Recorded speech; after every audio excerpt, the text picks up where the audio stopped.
Greetings, members one and all of the Salivation Nation, with a very, very interesting article that was sent to me by YouTuber AUGCH, and I very much appreciate it. By the way, if you guys have any news or things that you think would be cool to cover on this channel, feel free to email me at salivatemetal@gmail.com. I may not get to them all, or there may be multiples of ones that I may have even done before, but nonetheless, I do try to get to as many as possible. But very interesting indeed. This is about the most durable metal ally, which is a mixture of platinum and gold. This comes to us from New Atlas website. Engineers at Sandia National Laboratories have developed what they say is the most durable metal ally ever created. Made up of a combination of platinum and gold, the new material is apparently 100 times more wear resistant than high-strength steel, which is fascinating. It makes it the first metal alloy to join the same class as diamond. Wow, even better, it naturally produces its own lubricant. That, under normal circumstances, is extremely fiddly and expensive to make. Well, that's fascinating indeed. The Sandia alloy is made up of 90% platinum and 10% gold. And to illustrate how durable it is, the team uses a pretty powerful analogy. Imagine skidding on tires made of the new alloy.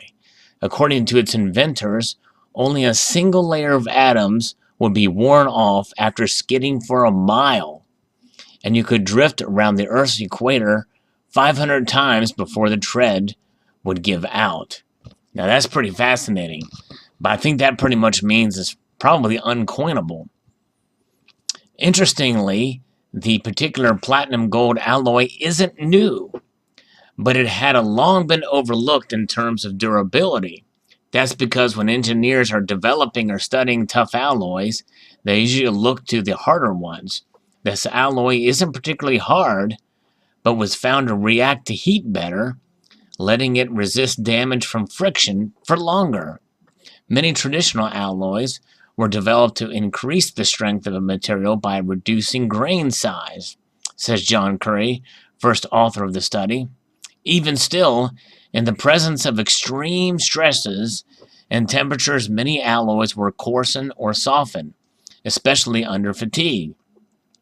We saw that with our platinum gold alloy. The mechanical and thermal stability is excellent, and we did not see much change in the microstructure over immensely long periods of cycling stress during sliding.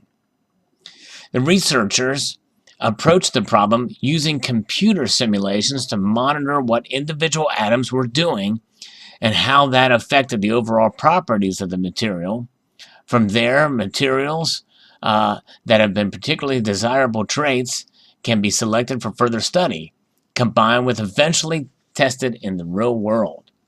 We're getting down to fundamental atomic mechanisms and microstructure and tying all these things together to understand why you can get good performance or why you get bad performance, and then engineering an alloy that gives you good performance, said Michael Chandros, co-author of the study. But there's an even weirder wrinkle to the story. During testing, the researchers realized that a black film had started forming on top of the alloy. This stuff turned out to be diamond-like carbon, an effective lubricant that normally takes a pretty involved and expensive process to create. We believe the stability and inherent resistance to wear allows carbon-containing molecules from the environment to stick and degrade during sliding to ultimately form diamond-like carbon. Industry has other methods of doing this, but they typically involve vacuum chambers with higher temperature plasmas of carbon species. It can get very expensive, they say. Not only could this be spontaneous production of lubricant help the alloy last even longer, but it could be harnessed as a new, easier way to mass-produce diamond-like carbon for other industrial uses. The research was published in 2 papers, one in Advanced Materials and the others in the journal Carbon, from Sandia National Laboratories. Well, that is fascinating indeed. to learn about this new um, super alloy. Can you imagine if they could make a coin out of it? It'd be very tough to you probably wouldn't have to worry about anything but black spotting from the carbon if you rubbed it a lot. Probably would take an awful lot to do that too. But 90% platinum and 10% gold, who knows if this thing does become valid and useful. Things like you may see things like this where they've done this. The researchers, Michael Chandros was on the left and Nick Argabe overseeing and testing of the new platinum gold alloy. It's now the world's most durable alloy. Fascinating indeed. And if this thing is produced for industrial applications, I think that you could see platinum start to go up in price again, because they didn't say that it could be substituted with palladium, which is just different enough and not quite as dense and not quite as hard as platinum, that might be one reason to maybe look into platinum as a potential investment in this case, because its demand will increase and you could see quite a return, because platinum is quite low, even though it's much rarer than gold. Now, as we know, palladium is more rare than gold and platinum combined, but still, this particular study and this particular use means that both platinum and gold could possibly go up in terms of other uses in this capacity. Fascinating indeed.